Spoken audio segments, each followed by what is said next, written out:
Allez, parlons de la presse et la présidentielle 2025. Les Lions vont jouer. Il y a également cet enjeu-là, celle de la présidentielle. Et le sport devrait également faire partie des projets de campagne de certains candidats. J'ai reçu un artiste hier qui disait que depuis qu'il écoute les candidats, il n'a pas repéré des projets sur la culture. Il y en a également qui pensent que les projets sur le sport, on n'en voit pas beaucoup. On est toujours dans bien EAG, il doit partir. Il faut l'alternance, il faut la coalition de l'opposition, il faut ci ou ça. Peut-être que le moment arrivera à la campagne électorale. Pour le moment, quel est le rôle attendu de la presse camerounaise? Nobel Oulié Bodé, vous avez assisté à cet échange entre Elections Cameroun et les médias. Il s'agissait de quoi? Oui, Jean-Jacques, l'Elections Cameroun a entretenu la presse autour du droit à l'information et de la responsabilité des journalistes en cette période électorale, si je peux paraphraser cette table ronde. Parce qu'on a remarqué que dans d'autres pays, ces périodes électorales ont souvent créé des tensions au sein de la population. Et vous connaissez un peu le caractère sensible de la présidentielle de cette année. Il est donc question aujourd'hui que dans le rôle de relais social qui est celui de journaliste, que nous travaillions justement à taire les potentielles tensions qui venaient à sujet au sein de la population. Il n'est pas question de mettre de l'huile sur du feu, de peur qu'on ait au Cameroun ce qu'on a eu au Rwanda. Vous connaissez bien l'histoire autour de la radio Mille Collines qui a mis le pays à feu et à sang. Donc il est davantage question aujourd'hui d'éviter justement ce qu'on disait tout à l'heure, d'avoir peut-être ces journalistes militants. Et j'ai bien fait de poser la question ce jour-là que certains confrères qui sont sénacom des partis politiques, est-ce qu'ils peuvent être objectifs s'il faut faire un compte rendu autour de l'élection et ainsi de suite? Je crois qu'en cette période, il est question que... Non, lorsqu'on est journaliste et qu'on est secrétaire national de la communication, on se met de côté. On se met de côté et on s'intéresse peut-être au sport, parce qu'on à ne peut plus l'environnement être dans la pratique journalistique. Là, on est dans la propagande. Bien sûr. On ne peut plus être journaliste. Et donc, il est de bon ton que lorsqu'on est porteur... Je ne vais pas suivre votre regard, Jean-Jacques. Je vais poursuivre mon commentaire. D'accord. Je ne vais pas suivre votre regard. Mais je dis qu'il est de bon ton que si on a déjà parti pris pour un parti et qu'on se mette de côté pour que justement ça ne crée pas les équivoques. Et l'autre pan qui était important, l'accès à l'information. Et beaucoup ont dit, sans faire la com d'Elections Cameroun, on a le directeur adjoint qui a fait beaucoup d'efforts pour que l'on ait accès, même si on dira que Elections Cameroun n'est pas le seul acteur dans le système électoral camerounais. Vous parliez tout à l'heure de la question de réhabilitation ou non de la candidature de professeur Maurice Kamto au Conseil constitutionnel. Il faudrait également que la structure l'institution soit davantage ouverte à la presse, aux hommes et femmes des médias pour qu'on n'ait pas ces suspicions. Parce qu'à chaque fois qu'il y a un contentieux préélectoral, post-électoral, tout le monde va avec l'idée d'irrecevabilité, ainsi de suite. Tout le monde ne connaît pas toujours les contours, puisque je rappelle que le Conseil constitutionnel a été mis sur pied en 2018. Les Camerounais apprennent à connaître le travail qui est sur le Conseil constitutionnel. Il faut également qu'il y ait la même pédagogie au sein des partis politiques et même à l'administration territoriale qui se revendique être l'ADN des partis politiques au Cameroun pour que le Cameroun, justement, ne vive pas ces moments qu'on a souvent vécu dans d'autres pays, quand on sait qu'il y a une vie avant la présidentielle, une vie pendant et une vie après, qu'on n'ait pas le sentiment aujourd'hui que le monde va s'arrêter avec la présidentielle du 12 octobre prochain.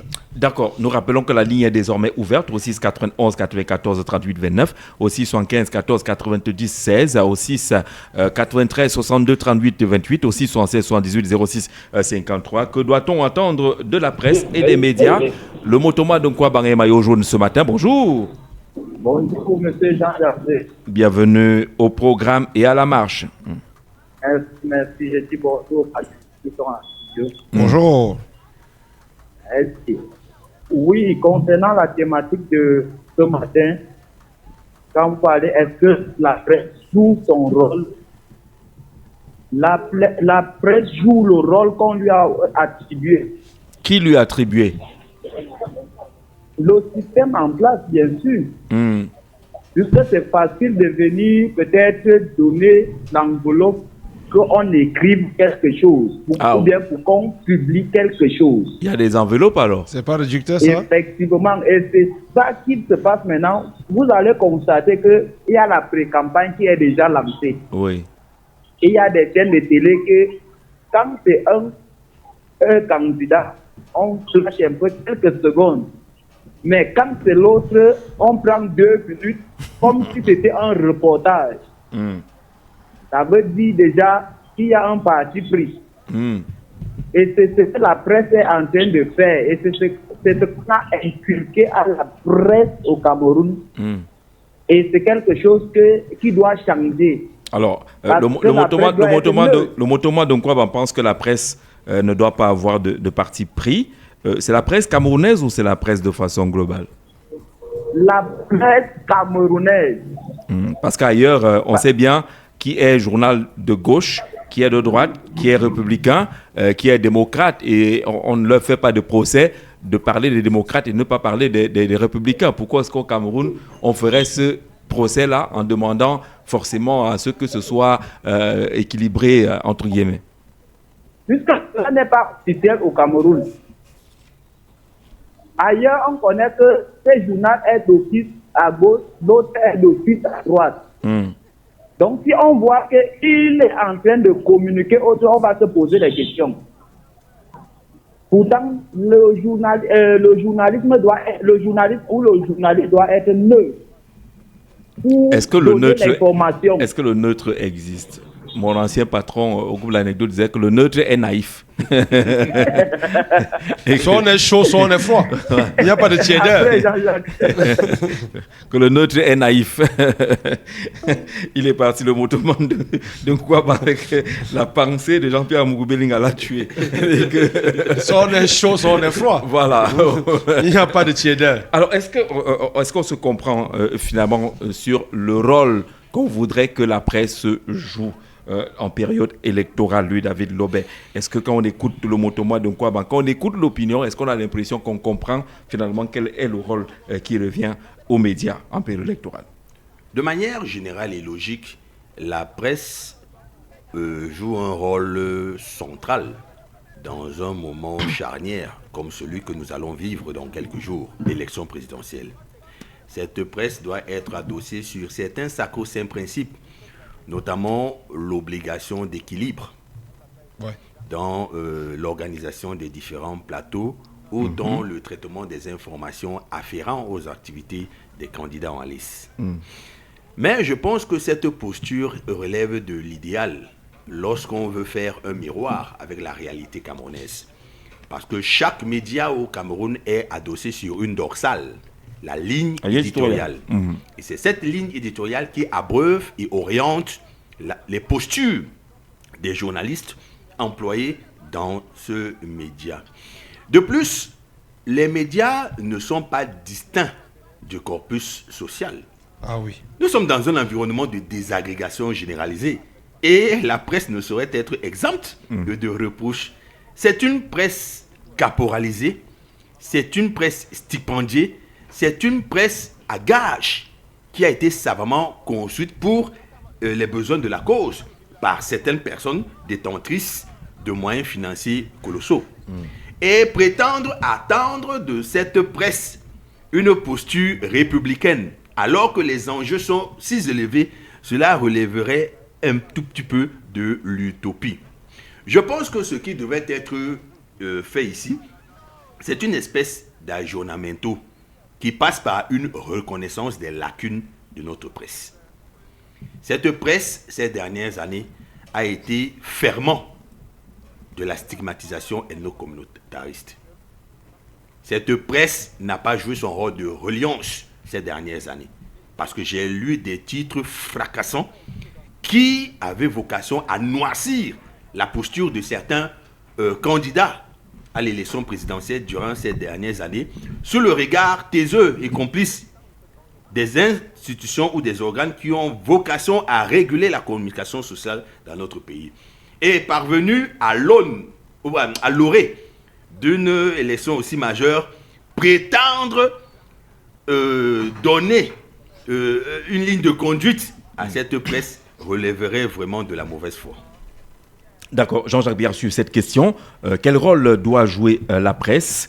Le rôle qu'elle joue jusqu'à présent est-il critiquable? Vous savez, il y a une chaîne à capitaux publics qui doit jouer le rôle d'équilibre. Et je crois qu'à date, ils ont envoyé le courrier à tous les candidats à l'élection présidentielle, à savoir pouvoir participer aux différents programmes qu'ils organisent. Même comment c'est que de ce côté, les autres partis n'ont qu'une pitance comme temps de parole sur ces plateaux-là. Parce que les bases de calcul, les bases de calcul sont quand même un peu à questionner du temps d'antenne accordé aux candidats. Est-ce que ces bases de calcul qu'on voit souvent aux municipales législatives sont les mêmes à la présidentielle, si on prend en compte le fait que les candidats à l'élection présidentielle sont à la même enseigne, à la même ligne de départ? Est-ce qu'on intègre également les aspects qui construisent les temps d'antenne lors des municipales législatives? Je suis d'abord au niveau de la présidentielle. D'accord. Je dis que c'est une chaîne qui donne plus de parole à un certain parti politique où il n'invite jamais son candidat sur le plateau. Et ça pose aussi un autre problème. Parce que lorsque vous invitez des candidats à son présidentielle face aux militants lambda d'un parti politique... Mais vous ne ferez pas le procès à la chaîne nationale. S'ils avaient la possibilité de faire venir Paul Biya, ils le feraient. Ce n'est pas leur faute. Ce n'est pas de la faute de la CRTV si Paul Biya ne vient pas. Ce n'est pas faute de vouloir. Si vous invitez Paul Biya, il ne vient pas sur un plateau dédié au candidat, il n'est pas là sur le plateau. Qui n'est pas là? Il se fait représenter, c'est aussi son droit. Bon, se fait représenter. Donc, on accepte non aussi que tous les partis politiques et tous les candidats aussi puissent. On ne vous l'a pas refusé, Jean-Jacques Biard, on ne vous l'a pas refusé. Non, écoutez, on ne vous l'a pas refusé. Si vous voulez être représenté, faites-vous représenter. Ce n'est pas refusé. Mais ne dites pas à la CRTV qu'elle fait la combine parce qu'elle n'invite pas Paul Biya. Si elle pouvait le faire, Paul Biya viendrait. J'ai dit, cette chaîne n'arrive pas à inviter le candidat du RDPC. Et c'est pas de sa faute. Sur le plateau. Bon. C'est pas de sa faute. Voyons voir. Elle ne doit non plus trouver des excuses à l'absence. Non, ce n'est pas elle. Elle s'excuse pas. Ce n'est pas de sa faute. Oui. Vraiment, cette affaire-là, il faut comprendre. C'est pourquoi je dis donc. Ce n'est pas faute de vouloir. C'est pourquoi je dis donc que. Oui. Si le candidat du RDPC n'est pas là, faites dans un plateau des communicants ou des porte-parole des candidats. Mais ne convoquez si un candidat veut être représenté, n'invitez pas un candidat face à un porte-parole. C'est son choix. Oui, je suis d'accord. Si le candidat trouve qu'il ne peut pas parler avec le représentant du RDPC, c'est également son choix de ne pas participer à l'émission. Maintenant, même dans le traitement lors du journal de 20h télévisé actuellement lors de la présidentielle, on a l'impression qu'il y a que ces partis politiques qui se déploient. Mais là-bas, c'est de bonne guerre et c'est de l'info. Je pense qu'on ne peut pas tasser un média d'être partisan, parce que le média se doit d'avoir sa position. Ça, il faut... Oui, une fois qu'on a une ligne éditoriale, la ligne éditoriale signifie qu'on n'est pas neutre. Voilà. On a choisi une direction. Une direction qu'on doit prendre. Maintenant, ça peut plaire ou ne pas plaire. Ça aussi, c'est sujet à un questionnement. Mais je crois quand même que la presse doit jouer un rôle majeur d'éducation des masses et de véhicule de la bonne information, surtout de la bonne information, pas tomber dans le dénigrement de X ou Y. Parce que c'est ça aussi qui gêne au Cameroun. Ça veut dire quoi? Même si on est pro Kaboa Libye, il faut à un moment donné donner la bonne information des autres candidats. Ça veut dire que si tel candidat a mené une action, il faut dire que tel candidat a mené une action. Il ne faut pas dénigrer d'autres candidats au profit des autres. C'est où ça pose problème. Parce que ils sont 12 candidats sur la ligne de départ et ils posent des actions. Relayez juste les actions de ces 12 candidats. Maintenant, le traitement que vous faites de celui que vous supportez, c'est autre chose. Mais si il y a un candidat qui a travaillé, qui a eu à faire des bonnes actions, dites qu'il a fait des bonnes actions. Et on a souvent l'impression au Cameroun que les journalistes ou bien les chaînes deviennent subitement amnésiques lorsqu'il faut parler d'un candidat qui ne les plaît pas et subitement sont devenus des intelligences lorsqu'il faut parler du candidat qui les plaît. Et ça aussi, ça pose problème parce qu'on a l'impression qu'ils ne font pas bien le boulot.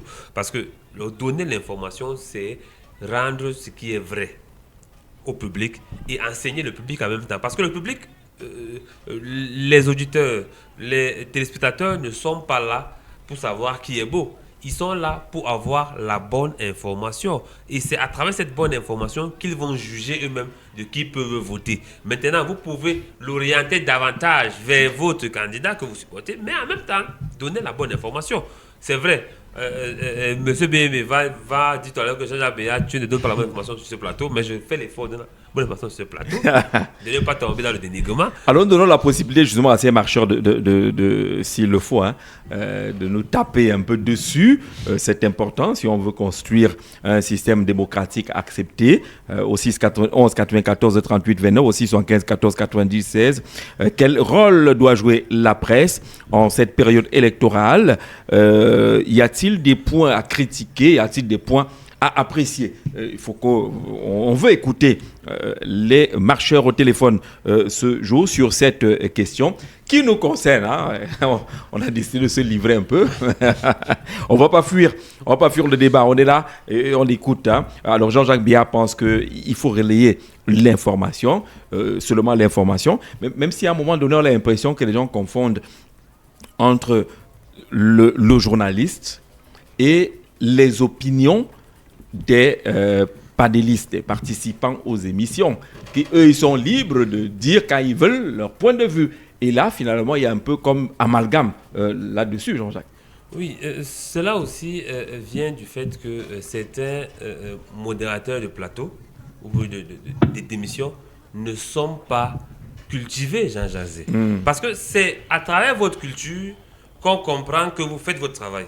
Parce que si vous êtes un présentateur d'émission qui n'a pas une culture assez large, vous allez vous faire embarquer dans ce qu'il ne fallait pas.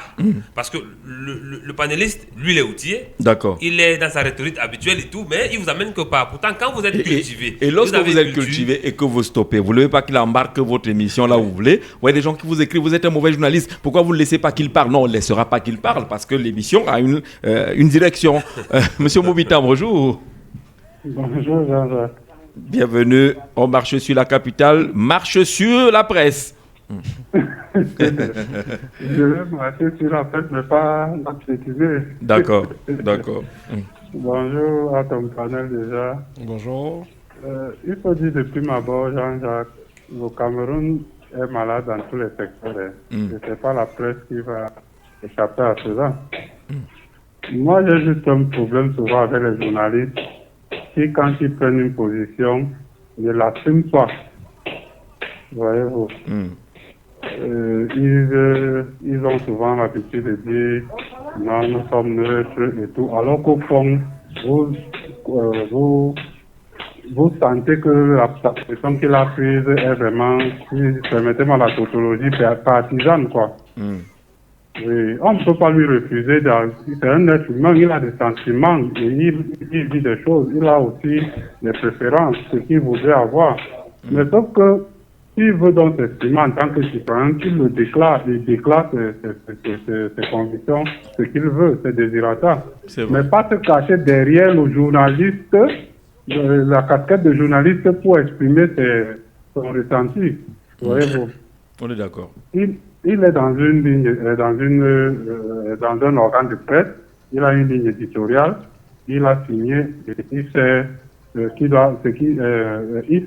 il agit en fonction de la ligne éditoriale de ce média. Si ça n'aspire pas à ses convictions, mais personne ne lui oblige. Parce que vous avez votre propre conviction. Il y a les lignes éditoriales dont vous ne pouvez pas... Vous n'acceptez pas, vous dites que vous acceptez. Oui, bien sûr. La clause de conscience. Voilà, mais si vous acceptez et que par derrière, vous agissez comme si vous avez forcé la main, c'est pas du tout sérieux. En disant, chaque être humain a son libre arbitre. Il peut décider de ce qui ne lui convient pas ou de ce qui peut le gêner. Donc, c'est beaucoup plus. On a la presse, on peut tirer encore sur les autres presses, Jean-Jacques. Ça, je comprends, parce que la majorité, c'est les entreprises, il faut vivre, mais on a notre presse institutionnelle. Qu'est-ce que celle-là fait au quotidien? Moi, je peux dire peut-être que je n'ai pas d'argent pour me payer un bouquet Canal 4 ou d'autres, sans faire la publicité, pour avoir d'autres chaînes. J'ai mon antenne ou j'ai ma radio, Je suis dans un village, j'ai besoin de m'informer. Qu'est-ce que la presse institutionnelle me donne comme information? La C'est ça le presse problème. pour laquelle vous payez des redevances. Oui. Justement, où on me paye, on me coupe de l'argent chaque fin du mois à chaque achat de trucs pour la subventionner. Je suis dans un village, peut-être dans l'extrême nord, où je ne peux que capter sa TV. Qu'est-ce que la TV me donne alors comme information sur la campagne électorale, sur l'élection présidentielle? C'est d'entendre que TVA est beau et tout. Vous voyez que là, ça me pose un problème. Les autres peuvent faire comme tel que bon, le temps. S'ils respectent au moins la déontologie et les textes et les lois du pays. Maintenant, ils ont leur ligne qu'ils peuvent suivre. Mais la presse institutionnelle, comme nous sommes les propriétaires, qu'est-ce qu'elle me donne comme information, moi? C'est ça le problème. Et elle ne joue pas franc jeu. D'accord. Préoccupation capitale. Merci beaucoup, M. Mbuitan, d'être passé par ici. Quel rôle doit jouer la presse en cette période électorale? Donner l'information, on est d'accord. Avoir des débats, des thématiques équilibrées, permettre à tous d'intervenir. Alors, le patriarche Biloa ici nous retrouve ce matin. Bonjour, DP, et bienvenue. Ok, merci. Bonjour à vous, bonjour aux panélistes, bonjour à tous qui prennent la peine de nous écouter. Oui, j'appelle pour dire une chose, je crois que quelqu'un l'a dit avant moi, on ne peut pas demander aux journalistes d'être neutres, ça n'existe pas. Oui. Et il faut être clair. Mais ce qu'il faut demander aux journalistes, c'est de parler des faits. Et les faits n'ont pas de couleur. Oui. Bon, évidemment, lorsque vous parlez d'un fait, ça n'arrange pas quelqu'un et il va vous prendre à rebrousse-poil, mais ça ne fait rien. Tu as fait ton travail, tu as parlé des faits. Et c'est des faits qu'il est question pour les journalistes. Évidemment, en tenant compte de l'épée de Damoclès qu'on a la tête de la presse avec d'autres conseils. Qui, au lieu de faire la régulation, oui, fait plutôt la répression. Donc, je me résume en disant que moi, je ne reproche rien à quelqu'un qui ne parle que des faits. Parce que les faits n'ont pas de couleur. Donc, ne demandez pas, je dis, à tous les journalistes d'être neutres. Il est difficile d'être neutre. Quelqu'un l'a dit, chez les Blancs qui nous ont amené cette affaire. Il ne veut pas demander à un journal de droite de traiter des faits comme un journal de gauche. Voilà. Parce qu'il y a une idéologie qu'on suit. Donc, pour moi, résumé, il faut laisser les journalistes dire des faits. Mais ce n'est pas facile quand même. D'accord. Merci beaucoup, le patriarche Biloa ici. D'ailleurs, l'expérience s'est exprimée. Ne demandez pas de façon radicale aux journalistes d'être neutre, mais ce qu'il faut demander aux journalistes, c'est de dire les faits. En même temps, ne leur demandez pas pourquoi elle a dit les faits de tel, il n'a pas dit les faits de l'autre. C'est un peu compliqué, finalement, cette affaire-là. Alors, ailleurs, on le voit bien, en période électorale, la presse est encadrée. Je prends d'abord le marché au téléphone et puis on revient là-dessus. Bonjour, mon frère. Ah, bonjour. Comment vous appelez? J'ai appelé hier là. Ah, d'accord. On m'a sur la capitale. Mais je demande les 2000 qu'on demande aux usagers pour déclarer les impôts là. Est-ce que c'est réglementaire? On a demandé pour des impôts de nos missions là, dans la petite cabine et au centre divisionnaire des impôts de Koubada. Allez, que vous êtes parti pour déclarer vos impôts. Et on vous a demandé de payer 2000. Et vous demandez si ce paiement est régulier, c'est ça? Oui. Oh là là. Est-ce qu'il va falloir qu'on puisse appeler un inspecteur des impôts tout à l'heure pour voir comment ça se passe, hein? Vous êtes déjà retraité, vous nous l'avez dit hier. Ah, il est parti. Il nous a dit hier qu'il était retraité. Et lorsqu'on lui demande de payer les impôts, il s'y rend. il y a la petite cabine là, et puis en Ouganda, on demande de payer 2000. Est-ce que les 2000 là, quand vous venez déclarer vos impôts, relèvent de la régularité? On espère avoir une réaction des spécialistes des questions des impôts avant la fin de ce programme. C'est une dénonciation qu'il tenait absolument à faire, et il a fait cette déclaration-là. On parlait de l'encadrement des médias. On voit par exemple les rencontres à la présidence où, semblerait-il, on reçoit les corps sociaux pour prendre le pouls avant cette élection-là. Alors on veut prendre le pouls, comme on le dit, et on ne fait pas intervenir la presse. C'est quand même bizarre, la presse qui est censée pouvoir donner de manière objective le pouls de la situation n'est pas concernée. Ailleurs, en période électorale, il y a un financement spécial pour la couverture des campagnes électorales, parce que sinon on va se retrouver avec cette situation-là, que le type du RDPC qui vient, il veut qu'on parle de son meeting, il paye votre transport, ainsi de suite, ainsi de suite. Vous irez. Maintenant, les autres n'ont pas ces moyens-là. Or, l'État se dit que tout le monde n'a pas les moyens. Eh bien, moi, État, je mets les moyens à la disposition de la presse pour qu'on puisse être à Doumentan, on puisse être à Gargasarali, on puisse être à Moutcheboum et couvrir l'élection objectivement. On ne parle pas beaucoup de cet aspect. Jean-Jacques, vous mettez le doigt là sur le bon curseur et là, vous nous replongez dans les états généreux. Et vous comprendrez un généreux peu. Pour cette... Ouais, parce qu'on parlait de nourriture là-bas, il y a trop de boissons, c'est pour on parle d'états généreux. Maintenant, pour être plus sérieux, on parle des états généraux de la communication du 5 au 7 décembre 2012. Il était question qu'on redistribua la redevance audiovisuelle à tous les médias. Mais vous remarquez qu'aujourd'hui, ça ne profite qu'à la chaîne nationale. Les autres tirent le diable par la queue.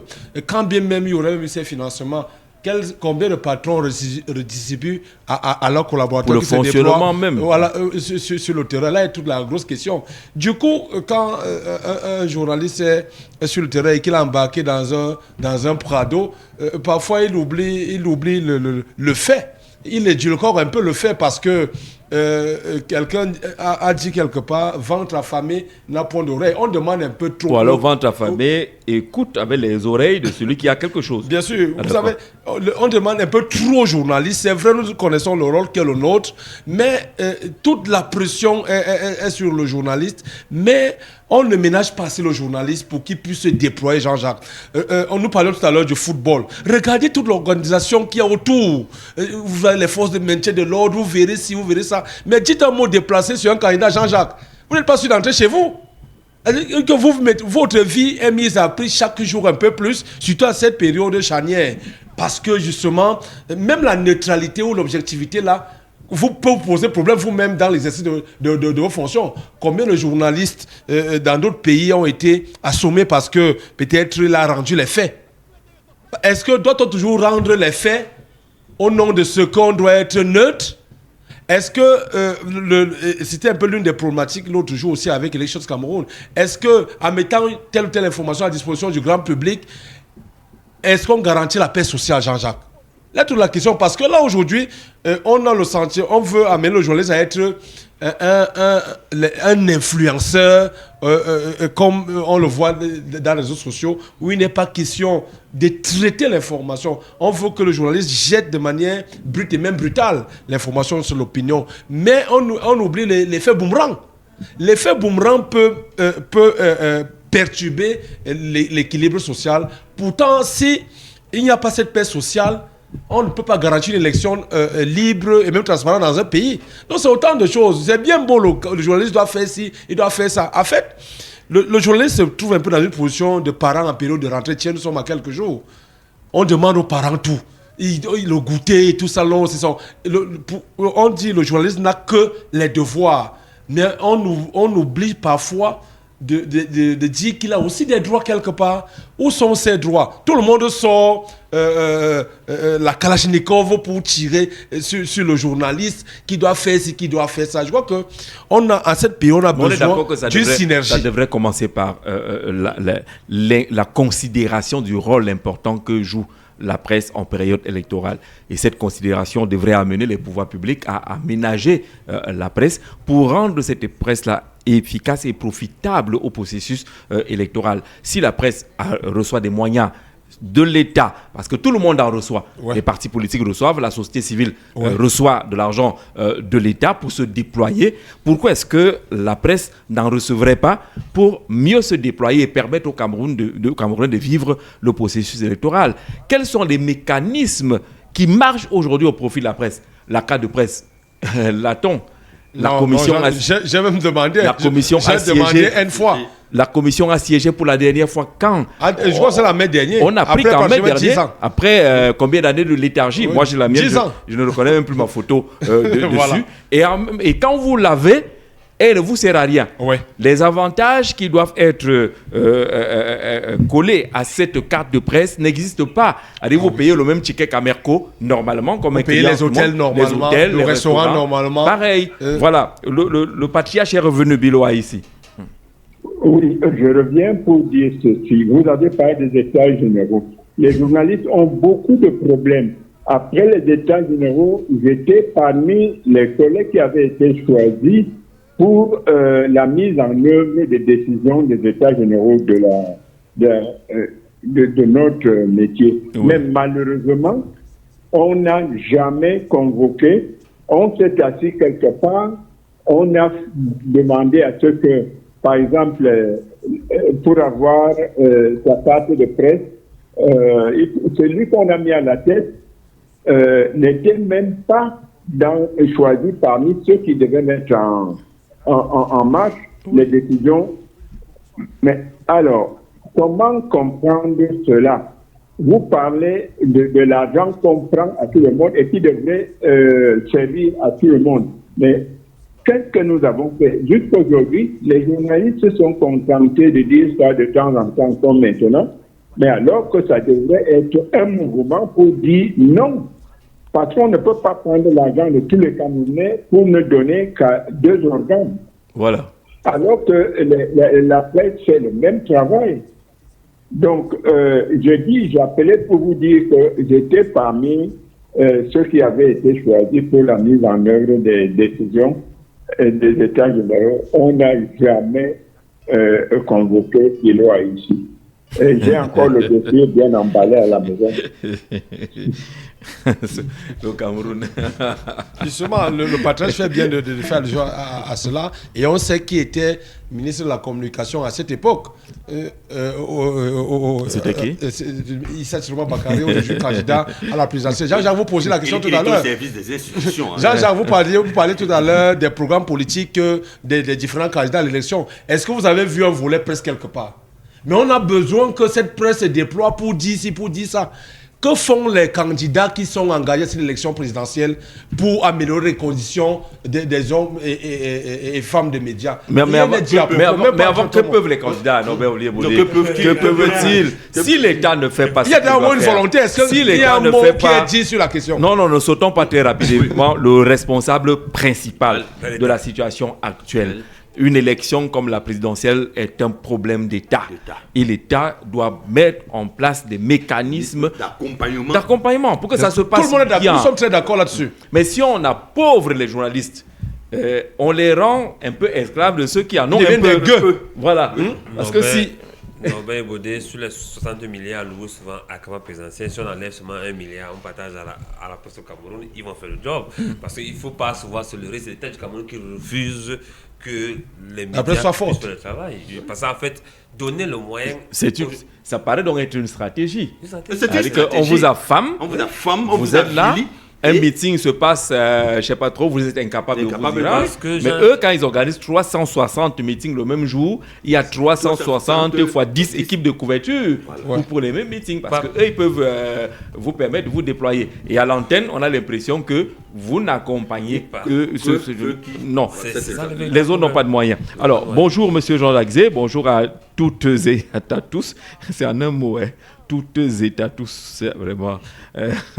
Merci de faire une nouvelle édition ce matin. Dieu seul sait ce que ça vous coûte, ainsi qu'à vos équipes et aux promoteurs de Capital FM. Que le Seigneur vous bénisse. Sur le sujet, je dirais que depuis 2018, au moins, les médias camerounais ont fait plus que les institutions et tous les partis politiques réunis.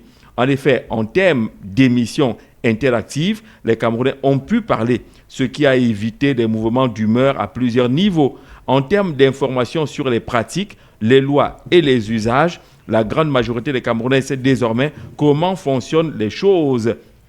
Toute œuvre humaine étant imparfaite, il y a toutefois des mauvais points à mentionner à l'endroit de la presse. On parlera des brebis galeuses, des médias à gages, etc. Pour la présidentielle, les médias devraient poursuivre l'autorégulation, former les journalistes et les pénaliser, et les pénalistes à davantage de responsabilité, les appels à davantage de responsabilité. Merci, M. Zé, pour cette contribution. Il reconnaît qu'il y a des choses qui ont été faites. Les programmes interactifs, par exemple, comme celui-ci, c'est sans filtre. Bien sûr, c'est sans filtre. On ne choisit pas de connotation politique. Et même au niveau des marcheurs en studio, les opinions sont diversifiées, les appartenances sont respectées. Je pense qu'il y a une évolution de ce côté-là. L'aspect formation est fondamental. Jean-Jacques, cela va sentir. C'est-à-dire que même pour prendre, même pour chez les barbiers, il y a une formation. Il n'y a pas de métier sans formation. Je pense que la formation est une sorte de garde-fou qui vous montre les limites de ce que vous devez faire, de ce que vous ne devez pas faire, ainsi de suite. Vous savez qu'aujourd'hui, si on parle du métier qui nous concerne, il y a toute une loi, même s'il y a encore un débat sur la modification de cette dernière, la loi du 19 décembre 1990, qui régit un peu la communication sociale au Cameroun. Mais maintenant, est-ce que ceux-là qui sont formés sont toujours mieux traités une fois sur le marché? Là, toute la question. Et ça retombe sur ce que nous disions tout à l'heure. Quand quelqu'un n'a pas les moyens de sa politique, Jean-Jacques, vous partez tous les jours de Yaoundé 6 pour venir travailler à Yaoundé 4. Si vous n'avez pas un véhicule, si vous n'avez pas les frais de taxi, comment vous allez faire pour venir marcher sereinement sur la capitale? Voilà autant de choses. Donc, mais parfois, il faut les basiques. D'accord. Il faut également convoquer, lui, David Lobé, les formations spécifiques. En période électorale, on devrait quand même avoir des sessions de formation. Vous avez des journalistes qui n'ont jamais jeté un coup d'œil dans le code électoral. Ça participe de la culture générale du journaliste. Il est là comme ça, il ne connaît pas quel est le rôle du Conseil constitutionnel. Ouais. Il prend tout comme il entend. Il ne sait pas comment on se comporte en période d'élection. Toutes choses. J'ai vous posé une question de puriste là, mais là, vous savez qu'on a aussi ouvert. Mais commençons on a ouvert la presse aussi. On a ouvert la presse aussi au tout venant, Jean-Jacques. Commençons par chercher. On ne peut pas devenir avocat du jour au lendemain, mais on devient journaliste du jour au lendemain. Même mon ami Motoman de Kouaban peut nous retrouver demain et être journaliste. Vous savez, il y a des corps d'élite, il y a des métiers qui exigent de la noblesse dans l'intégration de toute corporation. Et cette ouverture au tout venant est une stratégie d'avilissement, bien sûr, de ce contre-pouvoir que représente la presse. Ouais. Fort opportunément, Jean-Jacques Zé soulevait tout à l'heure qu'en période aussi capitale, l'État devait jouer pleinement son rôle, non seulement d'accompagnateur, mais de formateur de ces journalistes sur plusieurs pans qui constitue une bonne structuration du processus électoral. Mais ce que je vais dire également à Jean-Jacques, c'est que n'attendons pas de la presse qu'elle fasse aujourd'hui ce qu'elle n'a jamais fait. Vous savez, de mémoire d'homme, je n'ai pas vu organiser un plateau où on mettait aux prises les idées portées par différents candidats, soit à l'élection présidentielle ou des hommes politiques. J'ai vu des face-à-face poignants. Et je profite de l'occasion pour saluer ici le dynamisme et la sagacité de Jean-Jacques Zé en la matière. Mais toi, Jean-Jacques Zé, je ne t'ai jamais vu confronter les idées de différents acteurs politiques. Voilà. Et on a comme l'impression que c'est une injonction diffuse dans votre corps de métier. Lorsque nous arrivons... Alors c'est un peu le challenge qu'on a en période de campagne électorale. Lorsque la campagne sera ouverte, on a fait plusieurs annonces là-dessus pour faire des face-à-face thématisés. Voilà. Ce sera quasiment une innovation. Parce que lorsque nous écoutons très souvent le commun des Camerounais, il revient inlassablement sur une plainte. Qu'est-ce que tel propose?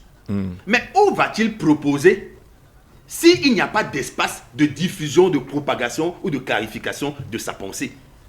Parce que ce sont les médias qui orientent l'opinion publique. En fin de semaine, les Jean-Jacques Zé vont titrer sur tous les grands plateaux que retenir de la victoire ou de l'échec des Lions indomptables. Vous voyez, ils vont nous amener vers le débat autour des Lions indomptables. Ils pourront, s'ils le veulent bien, aborder des problématiques autour de la correspondance ou de la lettre de Chiroma. Mais ils ne vont pas aller dans le sens de savoir ce pourquoi certains hommes politiques se battent. Et en cela, c'est un travail qui n'a pas été fait en amont. Ce n'est pas à la veille d'une élection présidentielle qu'on devrait attendre une attitude exemplaire de cette presse. L'État également, parlons de ce qu'ils appellent pompeusement l'aide à la presse. Il me semble qu'après vérification, l'aide à la presse la plus désoire est celle de notre pays. Oui, parce qu'au Gabon, c'est 500 millions déjà. Et d'abord, on parle déjà de subventions. De subventions, voilà. Ouais. Des petits pays minuscules, entre guillemets, sans insulte, prennent en compte le rôle crucial de la presse. Et en période électorale, c'est les milliards qui mettent Ce sont des milliards dans la consolidation du processus démocratique. Ici, ce n'est pas le cas.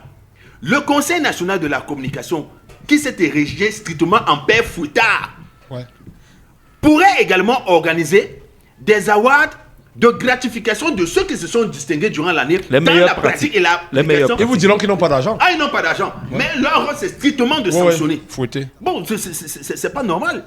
Durant cette année, qu'a fait Jean-Jacques Zé de la praxis, c'est-à-dire de l'observance de l'éthique et de la déontologie?